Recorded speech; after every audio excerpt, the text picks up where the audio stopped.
ভারত বৈচিত্র্যময় দেশ। সাধারণত কোনো ইমারত তৈরি করতে ইট, বালি, পাথর, সিমেন্ট ইত্যাদির ব্যবহার করা হয়। কিন্তু মহারাষ্ট্র রাজ্যের ঔরঙ্গাবাদ থেকে 30 কিলোমিটার দূরে অবস্থিত কৈলাস মন্দির হলো এমন একটি মন্দির যা একটি পাহাড় কেটে তৈরি করা হয়েছে। সব থেকে আশ্চর্যের বিষয় হলো ভারতবর্ষের বৃহত্তম এই মন্দিরটি ওপর থেকে নিচে কেটে খোদাই করে তৈরি করা হয়েছে। এই মন্দিরের গায়ে একদিকে রামায়ণ এবং অন্যদিকে মহাভারত খোদাই করা রয়েছে।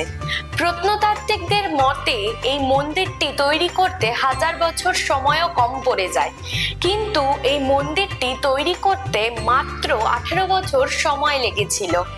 মনে করা হয় এই মন্দিরের তৈরির পরে যে পাথরগুলো সরানো হয়েছিল সেই পাথরগুলো দিয়ে একটি আস্ত পিরামিড গঠন করা যেত।